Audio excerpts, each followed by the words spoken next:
लोकसभा चुनाव के नजदीक सांसद को याद आया अपना क्षेत्र। जयनगर मधुबनी। प्रधानमंत्री नरेंद्र मोदी के कार्यकाल में सबका साथ सबका विकास हुआ है। उक्त बातें गुरुवार को जयनगर सिंचाई भवन के निरीक्षण भवन में कार्यकर्ताओं के साथ बैठक में झंझारपुर लोकसभा क्षेत्र के सांसद वीरेंद्र चौधरी ने कही। उन्होंने लोकसभा चुनाव के बाद अपने क्षेत्र में भ्रमण करने के बाद संवाददाताओं से बातचीत करते हुए कहा कि पूरे बिहार में बिजली 24 घंटे मिल रही है। हमारे कार्यकाल में लोकसभा क्षेत्र में कहीं अधिक काम हुआ है। 80% सड़क का निर्माण कार्य पूरा किया गया है। मौके पर दर्जनों की संख्या में कार्यकर्ता मौजूद थे। ये एनडीए की सरकार है। पहले जनता दल यू हम लोग के साथ नहीं थे, कुछ समय के लिए विलग हो गए थे। अब जनता दल यू भारतीय जनता पार्टी जैसे ही आज से 4 साल पहले 17 साल गठबंधन चलाए थे और बड़ी यानी सहृदय से मिलकर के अपने काम करते थे। आज की तारीख में कार्यकर्ता से ही आग्रह करने के लिए आया हूं कि एनडीए के सभी साथियों से मिलकर के अपना समन्वय बना करके चुनाव सिर पर में है उस कार्यक्रम में सभी लोग लग जाइए। यदि बूथ कमेटी अभी तक कंप्लीट नहीं हुआ हो, यह भी मेरा आग्रह है, जो बूथ कमेटी तैयार कर लें, शक्ति केंद्र प्रभारी से मिलें। भाजपा में जो सिस्टम है उस सिस्टम के अनुसार सभी कार्यकर्ताओं को चलना चाहिए। सिस्टम के मुताबिक यदि चलते रहेंगे तो कोई काम बाकी नहीं रहेगा। और जयनगर के कार्यकर्ता बहुत फौलादी हैं, काफी आक्रामक रहते हैं अपने गठबंधन के लिए, अपने पार्टी के लिए। इसके लिए मैं जयनगर के सभी साथियों को बहुत बहुत हार्दिक बधाई और धन्यवाद भी देते हैं। खास करके सीमा विकास योजना के माध्यम से बनाए हैं 148 और 250 से अधिक अपने ऐच्छिक घोषणा अभी तक बना चुके हैं और लगभग 30-40 जो है अभी और इस 5 वर्षीय काम पूरा होते हुए 30-40 काम और पूर्ण होने की संभावना है। यहाँ तो आपका एनडीए ठीक ठाक है, मिथिलेश पासवान को भी देख रहे हैं प्रमुख साहब को। ऊपर में क्या है? ऊपर में भी ठीक है, ठीक ठाक हो जाएगा, एकदम ठीक है। कुछ आरएलएसपी लेकर के सुन रहे हैं, इसकी बात कर रहे हैं। आरएलएसपी लेकर के सुन रहे हैं, यह हम लोगों की बस की बात नहीं, वो राष्ट्रीय स्तर की बात है। वो निर्णय राष्ट्रीय स्तर पर लीडर करेंगे। हम लोग चाहते हैं जो आरएलएसपी गठबंधन में रहे, हम चाहते हैं जो आरएलएसपी गठबंधन में रहे। महागठबंधन की क्या हाल है? महागठबंधन तो पूरा नारा दिया और महागठबंधन बन करके प्राय फिर जर्जर हालत में चला गया। आज 5 राज्य में चुनाव हो रही है, कहीं महागठबंधन नहीं दिखाई दे रहा है। अखिलेश जी अपने लड़ रहे हैं, मायावती जी अपने लड़ रहे हैं, फलना जी अपने लड़ रहे हैं। हाँ, तो सब अलग अलग लड़ रहे हैं। तो क्या महागठबंधन रहा कहाँ? महागठबंधन है ही नहीं। ऐसी खबरें आ रही हैं, आपने भी देखा होगा, सीट शेयरिंग का भाजपा जदयू, उसमें आपका झंझारपुर झूलता हुआ नजर आता है। अभी विभिन्न मीडिया वाला सब कर रहा है, कोई कहता है ये जदयू के खाते में जाएगा, कोई कहता है ये भाजपा के खाते में जाएगा। तो खैर ये आपका इंटरनल मामला है। आप यहाँ से उम्मीदवार हो रहे हैं? निश्चित रूप से उम्मीदवार हो रहे हैं।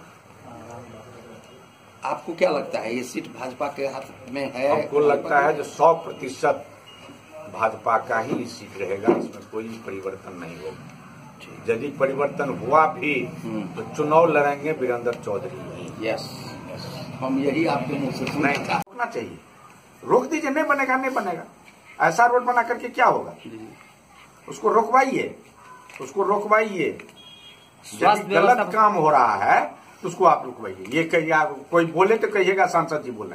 अच्छा, सरकार स्वास्थ्य विभाग व्यवस्था वैसा का है? जयनगर अनुमंडल अस्पताल को चालू हुए वर्षों हो गया, आज तक वही पीएससी जैसा व्यवस्था है? जयनगर अस्पताल या पूरे बिहार के अस्पताल की बात कीजिए, डॉक्टर की कमी है, नर्स की कमी है। अभी जो नए स्वास्थ्य मंत्री बने हैं, डॉक्टर की बहाली शुरू कर दिए हैं, नर्स की बहाली शुरू कर दिए हैं, सब वैकेंसी हो चुका है। हमको लगता है 3-4 महीना में सभी जगह पर में डॉक्टर उपलब्ध हो जाएंगे, नर्स की व्यवस्था हो जाएगी। जयनगर जनकपुर ट्रेन का परिचालन 12 तारीख को सुनिश्चित है सर? 12 तारीख को सुनिश्चित नहीं है, 12 तारीख को सुनिश्चित होना था जी, लेकिन प्रधानमंत्री के व्यस्तम कार्यक्रम के चलते जी, यह कार्यक्रम सुनिश्चित नहीं हो सका है। और कल हमको एक मीडिया दैनिक भास्कर पटना से फोन किया परसों, जो वहाँ योगी आदित्यनाथ जी रेल का उद्घाटन करेंगे। कहिए हम वहाँ के सांसद हैं और हमको कोई जानकारी नहीं है, इसलिए इस बात को हम सत्य मानते ही नहीं। तो उन्होंने कहा जो क्या है तो सच्चाई तो आप ही बतलाइएगा। तो हम विदेश मंत्रालय के विदेश मंत्री के पीए से बातचीत की। उन्होंने कहा जो योगी आदित्यनाथ का प्रोग्राम है लेकिन वो जनकपुर धाम का है, विवाह पंचमी में भाग लेने के लिए जा रहे हैं, वहाँ वो सर्किट करेंगे लेकिन रेलवे का कोई कार्यक्रम नहीं। उसके बाद हम हाजीपुर जोन जीएम से बातचीत की, वो कहा हम लोगों को कोई जानकारी नहीं। तो जो रेलवे का काम होगा और रेलवे विभाग की पदाधिकारी को जानकारी नहीं होगी तो उसका कैसे उद्घाटन होगा, कौन कर लेगा उद्घाटन? रेलवे का तो सारे लोग रहेंगे। इसलिए 12 तारीख हमको लगता है कि ऑथेंटिक डेट नहीं है। और नमस्कार। तो आपका है, चूंकि सरकार की पैसा खर्च हो रही है, आपकी पैसा खर्च हो रही है, या जब तक आप नहीं देखेंगे, इसका देखभाल नहीं करेंगे तो कौन करेगा? निर्माण स्थल पर सर जेई या अभियंता नहीं ना होता है कहीं भी? एकदम होता है, एकदम होता है। निर्माण एजेंसी अगर निर्माण स्थल पे अगर अभियंता अगर होता तो NH 104 का बगल में कमला पुल से जस्ट बगल में अगर निर्माण हो रहा है उसमें सिर्फ बालू ही डाला जा रहा है। आप लोग पत्रकार हैं, क्यों नहीं लिखते हैं?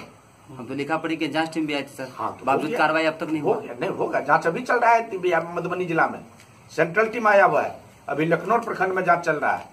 NH 104 का बता रहे सर, ये कमला पुल के जस्ट बगल में। NH 104 अभी अधूरा है। निर्माण कार्य हो रहा है उसमें सिर्फ बालू से भरा जा रहा है। NH 104 में जी सर, ऐसा नहीं हो सकता। यह वहाँ की माते होंगे, उनको जानकारी है। और मैंने जी पर चलाया था खबर को, कमला पूरा भी जांच टीम आई थी और जांच टीम नहीं देगा तो काम कैसे हो? हाँ तो बालू पर जाएगा ना, बालू तो और सेट करें, प्रमाण तो दे ही रहे। उसमें NH जो बनता है उसमें NH बनाने के लिए 4-5 लेयर विभिन्न प्रकार की मिट्टी की आवश्यकता होती है। कहीं छाई दिया जाता है, कहीं लाल मिट्टी दिया जाता है, कहीं सीमेंट का जो गर्दी होता है यानी गिट्टी का गर्दी होता है वो दिया जाता है, पहले सिर्फ माटी दिया जाता है। 4-5 लेयर देने के बाद, रोलर चलाने के बाद, उसके बाद आता है ऊपर में रोड़ा पत्थर दे करके पिचिंग करना। तो आप शो देख रहे होंगे, अभी बाकी है, उसको तो 3 फीट 4 फीट ऊंचा होगा। सर जमीन से करीब 5 फीट तक बढ़ा है, सिर्फ बालू भरा है, उसके अलावा कुछ नहीं दिया गया। रोकिए उसको, हम बात करते हम रोक नहीं सकते ना सर। NH 104 कहे नहीं रोक? आप सरकार में सर, सरकार में अभियंता नहीं है वहाँ हम ना सरकार में हैं, आप जनता तो सबका किसी न किसी स्रोत से तो आपको जानकारी मिलती होगी सर। नहीं मिली है जानकारी, ये प्रथम जानकारी आप दे रहे हैं। हम तुरंत NH 104 के इंजीनियर से बात करेंगे। उसके चीफ में 4 साल में पदाधिकारी की निग्लिजेंसी है, विभागीय निग्लिजेंसी। अरे विभागीय निग्लिजेंसी है। आरयू का सड़क हो कि PWD का सड़क हो कि RWD का हो कि क्या कहते हैं नाबार्ड का हो, ये सब विभागीय जो पदाधिकारी हैं, इंजीनियर हैं, उसकी निग्लिजेंसी है। वह यदि सुपुर्द करते हैं कोई दिक्कत नहीं होता है। अभी जो 260 सड़क हम बनाए हैं प्रधानमंत्री सड़क योजना में, कोई हम नहीं दिए हुए हैं, आज से 20 साल पहले का है, 15 साल पहले का है, 10 साल पहले का है। सबों को हम खोज करके निकाले हैं। बिहार सरकार के कार्यालय में बैठ करके, किरानी के नजदीक में बैठ करके फाइल को निकलवाए हैं। आज प्रत्येक इंजीनियर से DPR बनवा करके भेजवा करके तब रोड बनवाए हैं। बहुत मेहनत करना पड़ा है इतने रोड बनाने के लिए। बेतौना में एक सड़क जिसका शिलान्यास आप किए थे, बनने के साथ ही टूटना कहीं कहीं चालू हो गया। कहाँ पर? बेतौना में। यह आपकी कमी है, ग्रामीण जनता की कमी है। ग्रामीण जनता को रोकना चाहिए। सड़क हम दिए, आगे जा करके गांव में जब हम में लिया तो मार्केट तो छूट गया। इस तरह के जहां पर में लिया गया है वैसे कार्यक्रम छूट गया है। और जो मिसिंग लिंक है उसके लिए भी अभी व्यवस्था है। जो मिस कर गया है उसको जोड़ने के लिए पुनः आप उसको जोड़िए। इस तरह के आदेश सभी विभाग को दिया गया है, PWD हो, RDO हो, उसको दिया गया है। ऐसा भी सर देखें कि बेला में एक सड़क है कि पिछले 5-6 साल से, शायद इनको मालूम भी होगा, बेला सूरदर्शन स्कूल के बगल से ही जो कमला बाड़ी की तरफ जाती है, उसमें कई बार काम हुआ, कई बार रोका गया, कई बार अब भी काम रुका हुआ। ठीक है, तो जहाँ जिस तरह की बदमाशी होती है, ग्रामीण उस काम को देखते हैं, तो रोकना ही चाहिए। यदि गलत काम करता है तो रोकना ही चाहिए। कामत है ना, धर्म धौरी टोल वाला भी पिछला रोड की वैसे मोटा मोटी जान लीजिए, जो कोई भी सड़क आप देख रहे हैं ना, जो अधूरा है, छूटा है, 2 साल में नोट कर लीजिए, 20 तक में एक तक को होगी कार्रवाई। कल ही की बैठक में चर्चा था, हुआ हम ही लोग किए हैं। जी जी, तो मेरे कहने का मतलब संवेदक पर तो कार्रवाई, लेकिन विभागीय पदाधिकारी पर कार्रवाई कब या क्यों नहीं? आप जनता हैं, जनता के माध्यम से शिकायत पहुंचाइए, कार्रवाई होगी।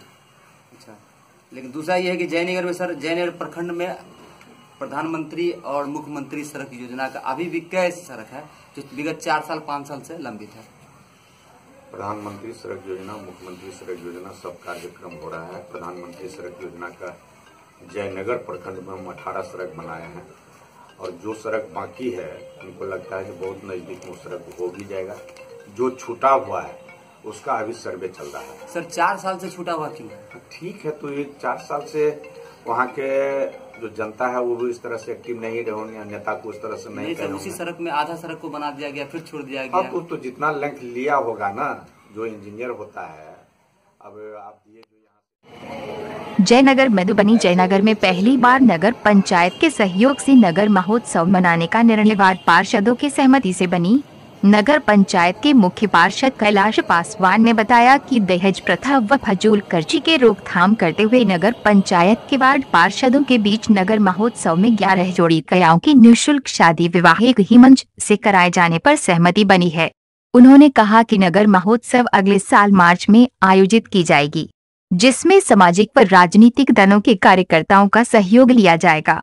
नगर महोत्सव में वैसे गरीब परिवार के लोगों को चिन्हित कर एक ही मंच से विवाह समारोह संपन्न कराया जाएगा। अमीन साहब के तो 10 दिन थे फोटो। हम नगर पंचायत के तमाम बोर्ड के बैठक को 26/11/2018 को समय 3 बजे नगर महोत्सव के लिए बुलाए हुए थे। बोर्ड के तमाम मेंबर ने सर्वसम्मति से पास कर दिया कि आप नगर महोत्सव अच्छा से अच्छा 11 जोड़ी कन्याओं का शादी समारोह करें, जिसमें हम नगर पंचायत के तमाम बोर्ड के मेंबर आपके साथ रहेंगे। हम बोर्ड के मेंबर का आश्वासन दिए हैं कि जयनगर के जितने भी संस्थाएं हैं और जयनगर के जितने भी गणमान्य व्यक्ति हैं, सभी को एक आम बैठक नगर पंचायत में बुलाया जाएगा और बोर्ड बैठक के माध्यम से तिथि का निर्धारण करेंगे। और नगर महोत्सव 11 जोड़ी गरीब कन्याओं का माने विवाह समारोह होगा, जिसका शादी जयनगर के जन सहयोग से जयनगर के जन सहयोग से यह शादी का आयोजन करेंगे। नगर पंचायत का केवल किसान भवन, विवाह भवन और नगर पंचायत के द्वारा आवंटित रहेगा, जो निःशुल्क रहेगा। और इसके बाद यदि हमको विवाह भवन का भी जरूरी पड़े तो हम भाड़ा में लेकर यह निःशुल्क शादी का व्यवस्था करने जा रहे हैं। हम जयनगर के तमाम जितने भी संस्थाएं हैं, राजनीतिक दल के हैं, सभी से आह्वान करते हैं कि जिस दिन नगर पंचायत के द्वारा यह बैठक का आयोजन हो, आप ज्यादा से ज्यादा संख्या में भाग ले और 11 जोड़ी वर वधू का शादी सामूहिक विवाह के माध्यम से करावे। हम इसके लिए जयनगर के तमाम जनप्रतिनिधियों का आह्वान करने जा रहे हैं। मैं नगर पंचायत की ओर से यह सूचना प्रसारित कर रहा हूँ। सर एक बात और हम पूछना चाहेंगे, ये शादी समारोह में जो निःशुल्क रहेगा तो इसमें क्या किस्म कोई कैटेगरी रहेगा, मुस्लिम हो, हिंदू हो, या उसमें और भी कोई जात वगैरह कोई लिमिट? अभी तक जयनगर में इससे पहले जय माता दी सेवा समिति के द्वारा हिंदू रीति रिवाज के हिसाब से किया है। चूंकि मैं प्रथम बार यह आयोजन करने जा रहे हैं, आम सभा जो बुलाएंगे उसमें जो भी क्राइटेरिया फिक्स होगा उसका हम पालन करेंगे। अभी हम आयोजन करने जा रहे हैं उसका जानकारी। जयनगर सिटी चैनल को सब्सक्राइब करें और बेल आइकॉन को दबाएं ताकि जयनगर और आसपास की खबरें सबसे पहले आपको मिले।